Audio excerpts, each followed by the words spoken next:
Salam alaikum. Voici la suite de la première partie sur la trigonométrie, tronc commun scientifique. On va représenter cette fois-ci des réels sur le cercle trigonométrique, pratiquement en utilisant la même méthode que pour la droite numérique. Ça veut dire on va partir de l'origine du cercle trigonométrique. Rappelez-vous que le cercle trigonométrique est muni d'un point qui joue le rôle de l'origine et qu'on a appelé I et qui gardera cette notation. On va partir de cette origine et parcourir les distances, soit dans le sens positif ou négatif, selon le signe du réel x à représenter, pour arriver à un point où placer le réel x. Par exemple, dans cette première figure, le point M représente le réel x, qui est la distance parcourue de l'origine jusqu'à M. Représentons quelques réels. Commençons par les points appelés points cardinaux, d'abscisse curviligne respective, 0, pi sur 2, pi et moins pi sur 2. Alors, 0, il est représenté par le point I, origine du cercle. Pour pi, on n'a qu'à parcourir la moitié du périmètre. On arrive à I', diamétralement opposé à I. L'encadré d'à côté nous rappelle que le périmètre du cercle c'est de pi, et la moitié du périmètre, bien sûr, c'est pi. Le point J, ayant pi sur 2 comme abscisse curviligne, se trouve à mi-chemin entre I et I' dans le sens positif. Pour G' d'abscisse moins pi sur 2, la distance à parcourir est pi sur 2, mais dans le sens négatif. Passons maintenant à d'autres réels, par exemple pi sur 3. On sait que l'arc I' mesure pi. On a donc à diviser cet arc en 3 parties isométriques pour avoir le tiers de la distance. Et pour ce faire, on va diviser l'angle plat IOI' en 3 angles égaux de 60 degrés chacun. Le point A, qui a pour abscisse curviligne pi sur 3, il forme avec O et I un triangle équilatéral.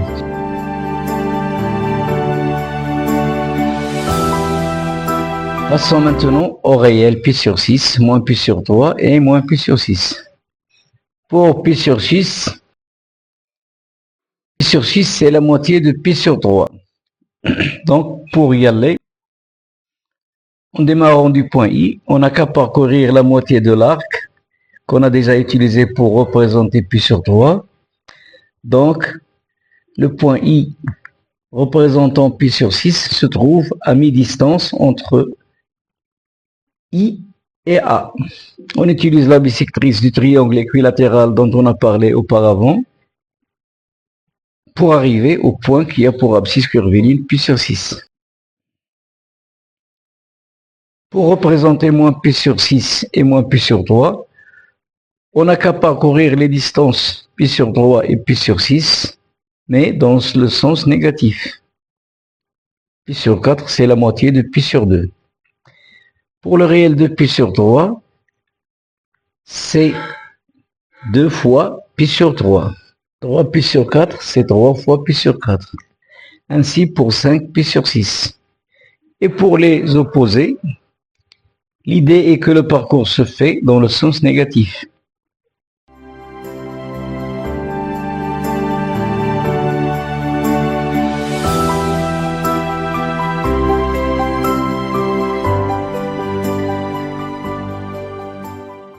Maintenant, voyons ce que c'est qu'une abscisse curviligne principale. Si vous ne l'avez pas encore remarqué, les réels que je vous ai proposés pour les représenter sur le cercle sont des réels qui sont strictement supérieurs à moins pi et inférieurs ou égaux à pi. Alors, tout réel abscisse d'un point sur le cercle et qui appartient à cet intervalle, ce réel s'appelle l'abscisse curviligne principale de ce point. Voici quelques points et leurs abscisses principales représentées dans ce tableau. Les voilà, ces abscisses curvilignes principales de quelques points dans l'intervalle moins pi, pi, représentés sur la droite numérique.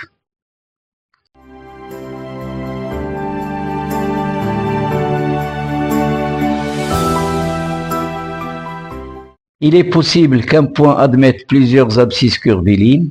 Par exemple, si je veux représenter le point d'abscisse curviline moins pi sur le cercle, je n'ai qu'à parcourir à partir de l'origine toujours, et dans le sens négatif, une distance qui est égale à pi. Ce qui va me mener évidemment au point I'. Or, I' a déjà l'abscisse curviline pi, donc I' a aussi une autre abscisse curviline qui est moins pi. Quant au réel 3 pi sur 2, si on veut le représenter sur le cercle, on part de l'origine et on parcourt la distance 3 fois pi sur 2 et on tombe sur J'. Or, J' a l'abscisse curviline principale moins pi sur 2. Donc, J' a moins pi sur 2 comme abscisse curviline et aussi 3 pi sur 2. Pour représenter par exemple le réel pi sur 3 plus de pi, on n'a qu'à démarrer de l'origine comme d'habitude et parcourir la distance pi sur 3 plus de pi, c'est-à-dire l'arc IA et un tour du cercle de pi et le périmètre du cercle. Donc on va retomber sur le point A. En conclusion, un même point peut avoir plusieurs abscisses curvilines, mais une seule d'entre elles s'appelle l'abscisse curviline principale.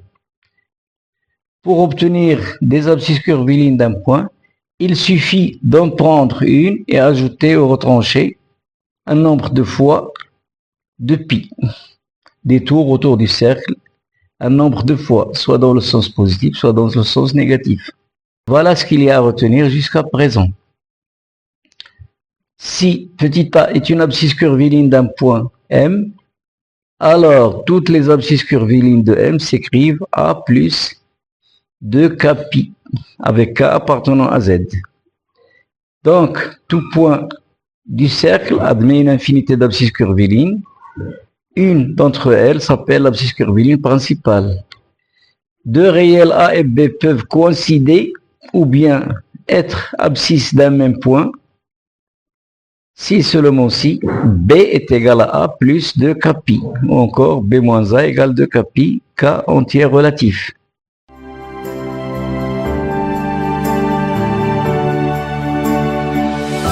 Parlons maintenant des symétries dans le cercle trigonométrique. Deux points qui ont deux abscisses curvilines opposées sont symétriques par rapport à OI, symétrie axiale. Le point M d'abscisse X avec le point M2 d'abscisse pi moins X sont symétriques par rapport à l'axe OJ. Les points M et M3 qui ont respectivement comme abscisse curviline X et pi plus X sont diamétralement opposés. Enfin, voilà des abscisses curvilines en exemple. Vous pouvez toujours mettre pause à la vidéo et je vous propose enfin 2 questions.